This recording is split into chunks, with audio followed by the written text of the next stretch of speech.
राधे राधे मेरे प्यारे भाइयों बहनों माताओं व बंधुओं, संस्कार की बातें चैनल में आपका स्वागत है। बंधुओं, आज मैं आपको अपनी वीडियो में सुनाने जा रही हूँ संतान सप्तमी व्रत कथा। संतान सप्तमी व्रत का पूजन और संतान सप्तमी व्रत कैसे करें। बंधुओं, यदि आपने YouTube चैनल संस्कार की बातें अब तक सब्सक्राइब नहीं किया तो जरूर करें और बेल आइकन दबाना ना भूलें। कमेंट बॉक्स में राधे राधे अवश्य लिखें ताकि आपको कथा श्रवण का पूर्ण फल प्राप्त हो सके। बंधुओं, संतान सप्तमी व्रत भादो मास के शुक्ल पक्ष की सप्तमी तिथि को रखा जाता है। बंधुओं, यह व्रत पुत्र प्राप्ति, पुत्र रक्षा और पुत्र के भाग्य उदय के लिए किया जाता है। इस व्रत का विधान दोपहर तक रहता है। इस दिन जामवती के साथ श्याम सुंदर तथा उनके बच्चे शाम की पूजा भी की जाती है। माताएं पार्वती माता का पूजन करके पुत्र प्राप्ति तथा उनके भाग्य उदय का वरदान मांगती हैं। इस व्रत को मुक्ताभरण भी कहते हैं। बंधुओं, इस व्रत को कैसे करें। प्रातः स्नान आदि से निवृत्त होकर स्वच्छ वस्त्र पहने। दोपहर को चौक पूर कर चंदन, चावल, धूप, दीप, नैवेद्य, सुपारी और नारियल से माता पार्वती और शिव जी की पूजा करें। इस दिन नैवेद्य भोग के लिए खीर पूरी और गुड़ के पुए रखे जाते हैं। बच्चों की रक्षा के लिए शिव जी को डोरा भी अर्पित किया जाता है। इस डोरे को शिव जी के वरदान के रूप में लेकर उसे धारण करके व्रत कथा सुनी जाती है। संतान सप्तमी व्रत कथा। बोलो शिव शंकर भोलेनाथ की जय, माँ पार्वती की जय। एक बार श्री कृष्ण ने युधिष्ठिर को बताया, किसी समय मथुरा में लोमश ऋषि आए थे। मेरे माता पिता देवकी और वसुदेव ने भक्ति पूर्वक उनकी सेवा की तो ऋषि ने उन्हें कंस द्वारा मारे गए पुत्रों के शोक से उबरने के लिए आदेश दिया। हे देवकी, कंस ने तुम्हारे कई पुत्रों को पैदा होते ही मारकर तुम्हें पुत्र शोक दिया। इस दुख से मुक्त होने के लिए तुम संतान सप्तमी का व्रत करो। राजा नहुष की रानी चंद्रमुखी ने भी यह व्रत किया था, तब उसके भी पुत्र नहीं मरे। यह व्रत तुम्हें भी पुत्र शोक से मुक्त करेगा। देवकी ने पूछा, हे देव, मुझे व्रत का पूरा विधि विधान बताने की कृपा करें ताकि मैं विधि पूर्वक व्रत संपन्न करूं। लोमश ऋषि ने उन्हें व्रत का पूजन बताकर व्रत कथा भी बताई। नहुष अयोध्यापुरी का प्रतापी राजा था। उसकी पत्नी का नाम चंद्रमुखी था। उसके राज्य में ही विष्णुदत्त नाम का एक ब्राह्मण रहता था। उसकी पत्नी का नाम रूपवती था। रानी चंद्रमुखी और रूपवती में परस्पर घनिष्ठ प्रेम था। एक दिन वे दोनों सरयू नदी में स्नान करने के लिए गए। वहां अन्य स्त्रियां भी स्नान कर रही थी। उन स्त्रियों ने वहीं पार्वती शिव की प्रतिमा बनाकर विधि पूर्वक उनका पूजन किया। तब रानी चंद्रमुखी और रूपवती ने उन स्त्रियों से पूजन का नाम और विधि पूछी। उन स्त्रियों में से एक ने बताया, हमने पार्वती सहित शिव जी की पूजा की है।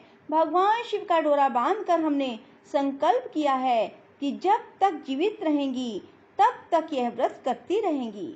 यह मुक्ताभरण व्रत सुख और संतान देने वाला है। उस व्रत की बात सुनकर उन दोनों सखियों ने भी जीवन पर्यंत इस व्रत को करने का संकल्प करके शिव जी के नाम का डोरा बांध लिया। किंतु घर पहुंचते ही वे अपने संकल्प को भूल गई। फलतः मृत्यु के बाद वानरी और ब्राह्मणी मुर्गी की योनि में पैदा हुई। इसके बाद कालांतर में दोनों पशु योनि छोड़कर पुनः मनुष्य योनि में आई। चंद्रमुखी मथुरा के राजा पृथ्वीनाथ की रानी बनी और रूपवती ने फिर एक ब्राह्मण के घर जन्म लिया। इस जन्म में रानी का नाम ईश्वरी और ब्राह्मणी का नाम भूषणा था। भूषणा का विवाह राजपुरोहित अग्निमुखी के साथ हुआ। इस जन्म में भी उन दोनों में बड़ा प्रेम हो गया। व्रत भूलने के कारण ही रानी इस जन्म में भी संतान सुख से वंचित रही। प्रौढ़ा अवस्था में उसने एक गूंगा और बहरा पुत्र जन्मा, मगर वह भी 9 वर्ष का होकर मर गया। भूषणा ने व्रत को याद रखा, इसलिए उसके गर्भ से सुंदर और स्वस्थ 8 पुत्रों ने जन्म लिया। रानी ईश्वरी के पुत्र शोक की संवेदना के लिए एक दिन भूषणा उससे मिलने गई। उसे देखते ही रानी के मन में ढाह पैदा हुई। उसने भूषणा को विदा करके उसके पुत्रों को भोजन के लिए बुलाया और भोजन में विष मिला दिया, परंतु भूषणा के व्रत के प्रभाव से उनका बाल भी बांका ना हुआ। इससे रानी को और भी अधिक क्रोध आया।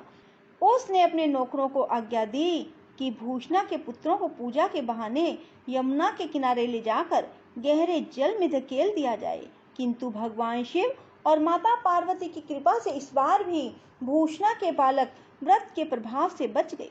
परिणामतः रानी ने जल्लादों को बुलाकर आज्ञा दी कि ब्राह्मण बालकों को वध स्थल पर ले जाकर मार डालो, किंतु जल्लादों द्वारा बेहद प्रयास करने पर भी बालक ना मर सके। यह समाचार सुनकर रानी को आश्चर्य हुआ। उसने भूषणा को बुलाकर सारी बात बताई और फिर क्षमा याचना करके उसको पूछा, किस कारण तुम्हारे बच्चे नहीं मर पाए?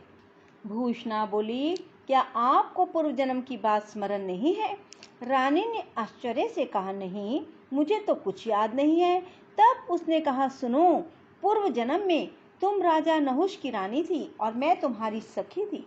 हम दोनों ने एक बार भगवान शिव का डोरा बांधकर संकल्प किया था कि जीवन पर्यंत संतान सप्तमी का व्रत किया करेंगी, किंतु दुर्भाग्यवश हम भूल गई और व्रत की अवहेलना होने के कारण विभिन्न योनियों में जन्म लेती हुई अब फिर मनुष्य जन्म को प्राप्त हुई हैं। अब मुझे इस व्रत की याद हो आई, इसलिए मैंने व्रत किया। उसी के प्रभाव से आप मेरे पुत्रों को चाह कर भी ना मरवा सके। यह सब सुनकर रानी ईश्वरी ने भी विधि पूर्वक संतान सुख देने वाला यह मुक्ताभरण व्रत रखा। तब व्रत के प्रभाव से रानी पुनः गर्भवती हुई और एक सुंदर बालक को जन्म दिया। उसी समय से पुत्र प्राप्ति और संतान की रक्षा के लिए इस व्रत को किया जाता है। बंधुओं, यदि आपको हमारी वीडियो पसंद आए तो इसे लाइक करने के साथ साथ शेयर अवश्य करना और कमेंट बॉक्स में राधे राधे लिखना ना भूलना। बोलो शिव शंकर भोलेनाथ की जय, माँ पार्वती की जय। राधे राधे, जय श्री कृष्ण। धन्यवाद।